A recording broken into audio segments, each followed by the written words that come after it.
Innovation Stream friends, wherever you are in the world, I hope you and your loved ones are healthy and safe. My name is Randy Bell, and I'm the director of the Global Energy Center at the Atlantic Council. Thank you all for joining us today for EnergySource Innovation Stream, where we highlight new energy technologies with the potential to reshape the global energy system. Today, we will be hearing from TJ Kirk, Manager for Oil and Gas Solutions at the Rocky Mountain Institute, who will discuss how RMI's new emissions data platform called the Climate Action Engine enables operators, investors, regulators, and the public to take action towards reducing methane gas emissions. Before we get started, we have a quick poll and 2 administrative details. So Jackson, let's start the poll. Today, we'd like to get your thoughts on what the greatest challenges of measuring and verifying methane emissions. So you see the options up there. So I'll go through the administrative details while you fill out the poll. And we will share the results after TJ's presentation. So first administrative detail, you can follow us on Twitter at AC Global Energy and use the hashtag InnovationStream. And then second, after TJ's presentation, you can submit questions through the Q&A function on Zoom, and I'll try to get to as many of these as I can. If you're watching on another platform like YouTube, unfortunately, we cannot take your questions. Okay, we're going to close the poll now. Thank you to all who participated, and back to the program. Please let me welcome TJ to the Atlantic Council. TJ, thank you so much for joining us. Thank you, Randy, and happy to be here. Hello, everyone. My name is TJ Kirk, and like Randy said, I'm a manager at Rocky Mountain Institute. And today I'll be sharing what we've been working on with the Climate Action Engine and some techniques for tracking and managing methane emissions. So we'll do a quick presentation, just a couple of slides, and then I'm actually going to show a live demo of the platform as it is right now in its beta version. So why methane? Why are we focusing on methane at all? Well, methane is an extremely powerful greenhouse gas. On a 20-year time frame, it's about 84 times more powerful than CO2 in terms of its warming potential. And that is a really big deal for us. It comes from a variety of sources, including livestock, agriculture, live rice fields, as well as rice paddies, wetlands, and landfills. But a big chunk of that also comes from oil and gas production.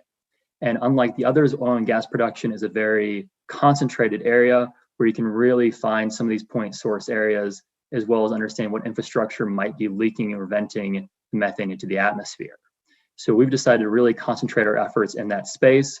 There's around 80 million metric tons of methane per year that are leaked globally, around a significant chunk of that comes from the US itself. And we believe that if we can get the oil and gas producers to lower their methane intensity to around 0.05%, which is pretty achievable with best practices, that alone will reduce around 1.5 million metric tons of methane, or equivalent to about 32 coal-fired power plants every year from our atmosphere. So that is the prize that we're targeting. How do we actually want to go and do that? Well, we want to be able to answer 2 fairly simple questions. Where are emissions happening, and who are the best performers? And we want to do this to enable decision makers to answer a variety of different questions. And the stakeholders and decision makers we're really focusing on right now are the producers, the buyers, the financiers, investors, the regulators, and the general public. And what we're acknowledging is that each of these groups has really different questions they want to be able to answer. So for operators, it's, how can they make operational improvements, and what are the risks to their business that they might face from oil and gas, regulations, or from the physical impacts of climate change. Investors, for example, want to lower the risk of their portfolio, while regulators might want to start to see, how do these reported methane emissions assessments from the companies match up against what's being measured by satellites or other, aerial sensors. So we're hoping that we can answer all these different questions within this platform that we're calling the Climate Action Engine. And then finally, we're also developing a low methane certified gas standard. And the purpose of this is to allow producers that are, have a lower methane intensity to get rewarded for that. And it kind of fits somewhere in between just voluntary company action. We've seen a lot of these larger IOCs start to make announcements of moving towards, net zero by 2050. And then we have a body of regulatory policy frameworks across the globe, but we still don't have just one way for buyers especially to be able to buy gas confidently, knowing that that gas is differentiated from gas on the general market. And that's where we're hoping that this methane emission standard for natural gas can really make a difference. So I've gone through a lot of different things very quickly right there, and it's going to accelerate a little bit more as we go into the actual demo itself. So a couple of upfront notes about the demo. This is our beta version. It's meant as a data explorer tool, not the end state of the actual climate action engine. And what we're doing with CAE is to bring together modeled, measured, and reported methane emissions data along with any sort of other relevant asset data. And so here you can see we have satellite sensors, we have asset data, which includes production data, ownership, and other relevant details, along with everything that's been reported to federal agencies from the companies that could be relevant for us to want to explore. So what do we actually have in this at the moment? For ESG events, we can show flaring data, spills, losses, blowouts, other things reported to the federal government. We have some flyover data from one of our partners here in Texas, as well as satellite sensor data across Texas and focused on the Permian, as well as asset data and then floodplain mapping as well. Now, I'm going to start clicking on some of these layers to show some of the potential use cases here. But what's really important to note as well is that we're focusing on the Permian as a use case site, but our plan is to expand this nationally and then globally in the next 2 to 3 years. So the idea being that everything that is useful for the Permian is also useful for other areas as well. So what can we start to do with this kind of data when you have it in a system like this? Well, we can pull up satellite data from VEERS, which tracks flaring data. We can overlay what companies report to the EPA for how much flaring they're doing, and just simply overlay those two and start to say, okay, how do the company reportings match up against what we're detecting? And one thing that's interesting to note here is that satellites generally have a slightly higher sensitivity threshold. They're so far up, it's really hard for them to see these small events, but they can really pick up on big events, which can be pretty critical. About half of all methane emissions from oil and gas come from just 5% of leaks. So here we can see that there are some larger bubbles that aren't accounted for in the reported flaring. So while oil and gas companies report more flares than are detected, a lot of the flares that they're reporting on are these really small flares. And if we want to, we can really start to drill down. We can just pick this one as an example. If we want to, we can go down and change the base map. And then we can also overlay all of the oil and gas wells in Texas. There's a couple 100,000 of those. And we start to get a really good sense of who is probably behind this particular emission. And if we click on the dot here, it brings us up the operator information for that particular well site. This particular one has Hibernia Resources. Now, we also have to acknowledge that the placement of these circles from VEERS or from any satellite can be a little bit, suspect. It's a similar thing when you're using GPS on your phone, and your phone might be off by, call it 10 meters. These satellites can be off by, a similar margin or a little bit more. So you can't go with a regulator at this point and say, hey, we think this might be you, but you have a pretty good sense that one of these surrounding ones is most likely responsible for this particular flare. So that is one example. If we scroll back out, we can also use just the reported numbers for some pretty interesting comparisons. Methane intensity is the measure of how much natural gas or methane you lose during the production. And this is a really big deal. The common narrative is that natural gas is a cleaner or less carbon intensive fuel than coal. But if your methane intensity is around 2.5 to 3%, that puts you on par with coal. So any methane intensity higher than 2.8%, let's say, is from a global warming perspective worse than coal. So here we can see data from 2018 that's been reported to the EPA, comparing companies across the Permian just on their methane intensity. And several of these companies are significantly worse than that 2.8% benchmark. And it also really shows you the difference between companies that can exist. Now, I also need to acknowledge that, again, we are using reported numbers for this particular calculation. Over time, we're hoping to incentivize more and more companies to use more measured data being satellites, flyovers, drones, handheld sensors, or ground-based sensors. And with measured data, you can really start to validate what you're reporting, get better numbers and get better granularity, and have a lot more trust in that data. EDF and others who have done flyovers have found consistently that the emissions data is generally higher than what is being reported, but is kind of within, the realm of possibilities here. So with our methane emissions standard, we're hoping to provide a way to reward those companies who are at a lower emissions intensity and are doing more of that measurement and have good company practices for those policies and procedures that they're enacting. And then I know we're getting quickly to the Q&A time. A couple of points on what I think makes the climate action engine really unique is that for all of these data sources that have a time component or being updated, all that data is updated automatically. Then once the data is ingested into this system, we have a ledger system that tracks any transformations or analytics that are done to that data. So you get a really strong chain of verification. So you can go back and check at any point, that this data was totally secure. And then lastly, we're also building in the functionalities to be able to add proprietary data.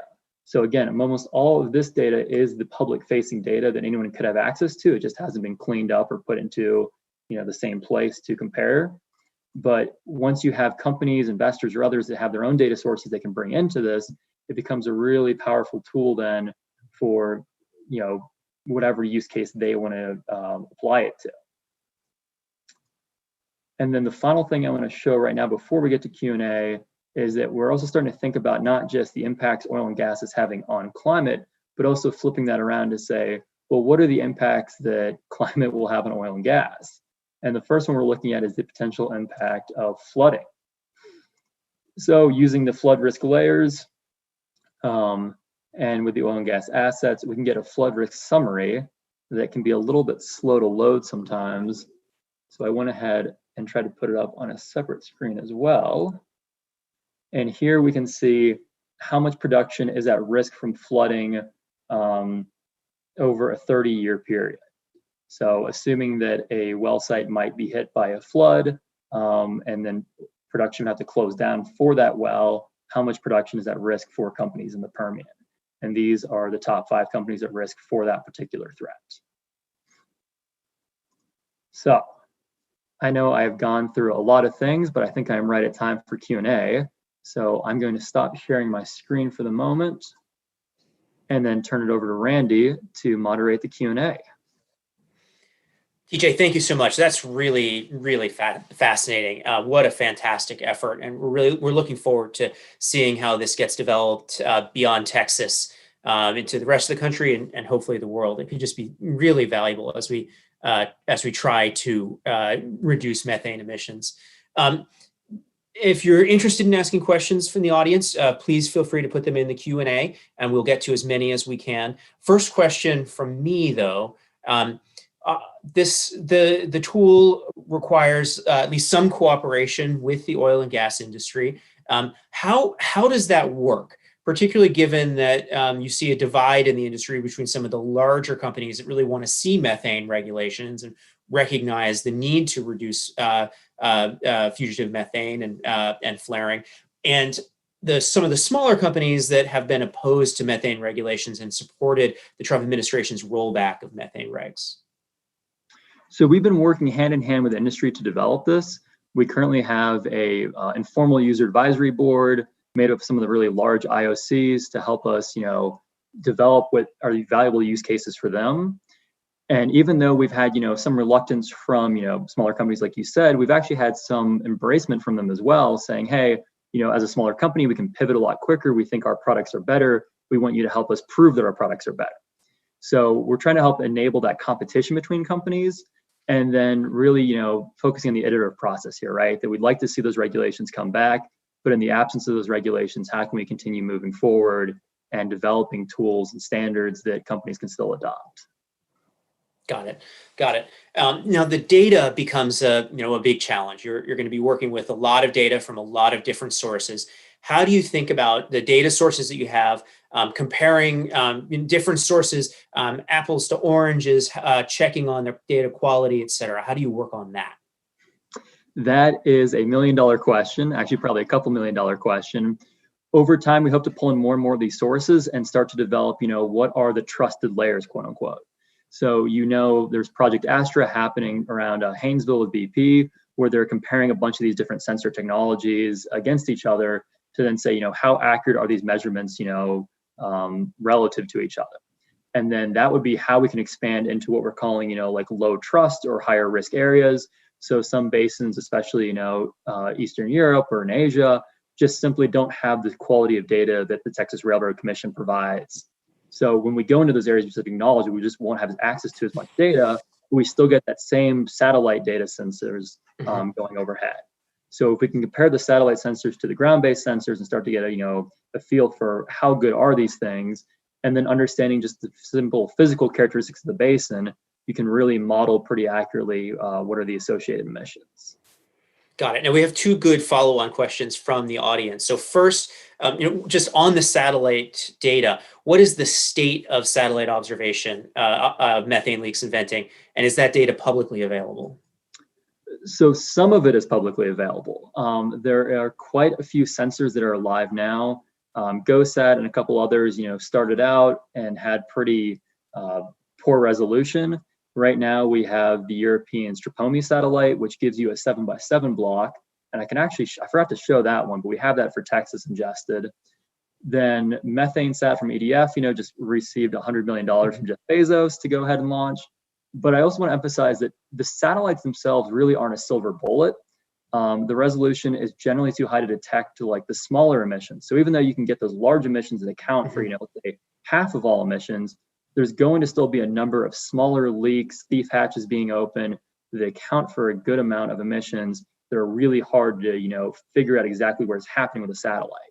So some ways around that are to do what's called a tip and cue system. So a satellite with higher resolution covers more area, finds hotspots, cues a smaller satellite with more sensitive, imaging to go and take a look, or target for a flyover or for a ground-based, survey to go and occur.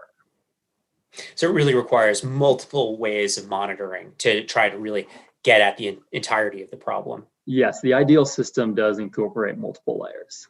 Got it. Okay, another follow-on question from Jacqueline Weaver, who asks about the Texas Railroad Commission and if they support this work or participate at all, or just even encourage the type of data collection that you're doing. I know you use some of their data, but the data that they collect. But do they support this effort? So we developed this tool in partnership with Spherical Analytics, a great data firm, and they had to kind of go through the work of actually pulling the data sets out of the different groups. I'm not sure if Texas Railroad Commission even knows this particular tool exists with their data, but it is something we're really thankful and grateful for Railroad Commission for requesting of the companies. But I'm not aware of a formal relationship at this point. Got it. Okay, so what do you see as the limitations to this type of platform? You can do a lot, but what where do you want to draw the line and say we need different technology to farther the field? I mean, the first limitation that jumps to mind in some ways is me, that I can't think of every great use case out there. So one of my goals is to try to open up this platform enough that other folks can come in and collaborate and build upon the same data sets to develop these new tools and analytics and find these clever insights. I'm not the smartest person in the room, but I want to help find those smart people and bring them into one place so that we can all work together. Got it. Now, how does this tool differ from, say, the International Energy Agency's methane tracker? Great question. It varies in that we're trying to bring in different data sources than what they have for the IEA tool, and then the analytics and insights we want to drive out of that. So while the IEA tool is really great as kind of a general purpose thing, our goal is to move this towards really specific use cases. So being able to identify, for flaring, what would be the optimal, maintenance schedule and upgrade schedule to specific pieces of equipment that would enable flaring to operate more efficiently and reduce unlit flares, for example. Or for an investor to come in and figure out for their portfolio, which companies have the highest and lowest risk based on whatever metrics they think are most useful. So really tailoring the use cases, I think, is the differentiator there. Got it. Got it. So we have two questions from the audience that are tied together. So is this tool publicly available yet? And will it have an API? So the tool is not publicly available at the moment. We are still, like I said, in beta development here. We are targeting a broader release, I'd say mid next year. And then we want to initially open it up to those different stakeholder audiences we've been talking about. And I also imagine a sort of tiered approach here, that we might not have an API to every single data set that we've ingested, but all of the data that comes from these public sources, we are a nonprofit. We want to make that data available to folks. So we're exploring, what are the best ways to do that? Can we host a server on our own end? Is it an API? Do we form a different nonprofit that just becomes the data steward? But yes, our goal is to make as much of the data as possible widely available. Got it. Got it. Okay, great question coming in from Jason Bloom. It asks, how much do you sense the use of data may get more support from the Biden administration and the regulatory posture that the new administration will bring? Will regulators force more adoption based on the data and the information you are able to provide? We are really optimistic that the Biden administration will have, more regulations for this and be more willing to kind of encourage oil and gas to go down this path. But at the same time, we never want to rely on policy as our single lever to help move the industry. So we're encouraging, oil and got companies to start adopting like the low emission standard today, and to start adopting these technologies, as soon as possible. But understanding that some companies, don't want to be on the forefront and would be content to stay right where they are. So, we are eager to work with the Biden administration, or really any, administration, because we want to take this global. And again, we have a partner in Europe, Systemic, that we're collaborating with on that low emission standard to push this, as far as possible. Got it. There was a pretty interesting decision made by Engie. I think it was last month, to not take a deal, a cargo of U.S. LNG, or more than a cargo, to not be part of a deal with the U.S. LNG producer because of U.S. methane leakage. Has that spurred the industry at all? Have you seen any people more interested in your tool because of the Engie situation? I might lean on my co-manager, Chatu, that I know is on the line as well, who I think wrote a blog kind of responding to the Engie situation. But I myself haven't had any inbounds specifically because of Engie, but I think it is something the industry is very aware of and starting to get more worried about if they can't sell their product simply because of concerns about their, emissions. Got it. Well, Chatu has just turned on her camera, so let's go to her and see what she has to say about this. Yeah, thanks, Randy. I think with the Engie announcement, we can't, ignore some of the other pricing and geopolitical instances that may have happened in the deal. But what we have been seeing, especially given the announcement with the EU deal and the methane policy, a lot of border tax and import regulations that might come in. So there's, I wouldn't say major, flooding of coming over to the CAE or the standard, but there has been, okay, what metrics are out there that we can prove that our gas is better, let's say countrywide, statewide, or just competitor-wide, especially in the LNG market. So people have been coming towards more in the metric space and trying to then, differentiate based on that data, which the CAE can help with. That's fascinating. When you bring this to a global, make it a global platform, I assume that then you will be able to compare gas coming from different sources, say U.S. gas versus gas from Russia versus gas from Australia versus gas from Qatar. Is that the plan? Yep, we've had a lot of interest from industry and a benchmarking ability. So being able to benchmark, both on let's call it the basin level, the company level, and the country level. Mm-hmm. And where do you see the policy environment going? Will it be more at the country level, so all U.S. gas gets sort of put together, or will it be at the basin level, or do you think even company level? Personally, we think it's going to be more at the basin level because it matters so much what basin you're pulling the gas out of. And it's also kind of a fractured network, right? That California is probably more likely to start implementing some sort of buyer regulation before the whole US does. The EU, as a large trading bloc, is considering, methane regulations and methane management more closely than almost anywhere else. And then some places might not consider it for quite some time. But if you're looking at the basin level, how do you make sure to actually incentivize the range of operators in that basin? Just thinking of the data you presented earlier, you have some that have incredibly low emissions intensity, and others that are pretty high. Their gas is actually more intensive than worse than coal for climate. How do you get incentives lined up? I misspoke there. I meant to say company on a basin level. Okay. Got it. So you go for the company, and the basin at the same time, because you'll have those are the two key variables. In general, yes. Okay. We had a question about the certification program. What's the timing on that? And even more than that, how do you see that actually playing a role in sort of contract negotiations? Is it going to be more on a voluntary level, or do you actually see like the EU potentially saying it has to be certified to come into the EU? Yeah, I can speak a little bit about that. So we're pitching this as a voluntary standard at the moment and speaking with regulatory bodies, because that's sort of the way it makes sense, right? So they can pick up the entirety of the standard as it is, or take key components of the standard.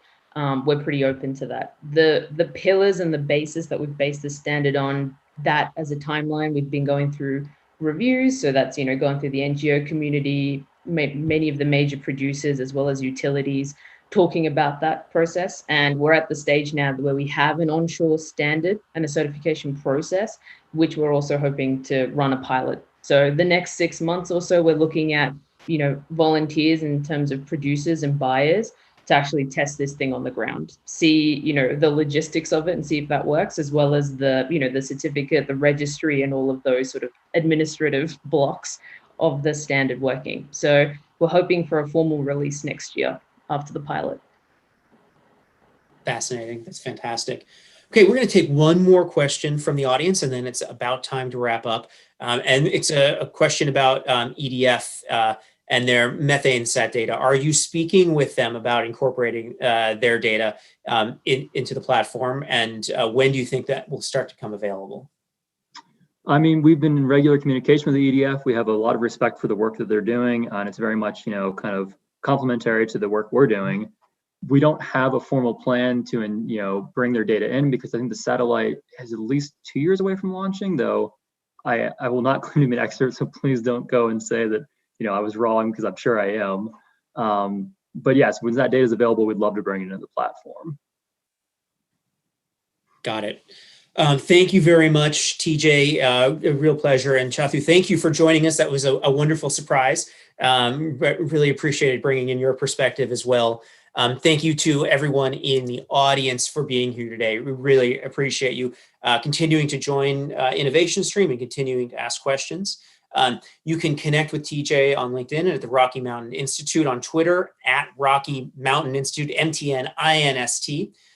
This is a really busy week for the Global Energy Center, so we hope you'll also join us for 2 events on Friday. One on can we avoid a carbon trade war at 8 a.m. Eastern. And then the second event also on Friday is Salute to Service, Veteran Perspectives on Clean Energy and National Security. That one's at 10 a.m. Eastern. Both of those are on Friday. You can find out more about these 2 events at the Atlantic Council website.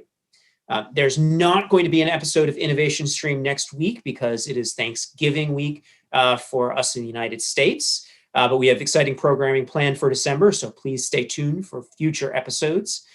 Thank you to everyone who put this event together, including Iveta Kruma, Jackson Styron, Emma Smith, and Olga Kokova.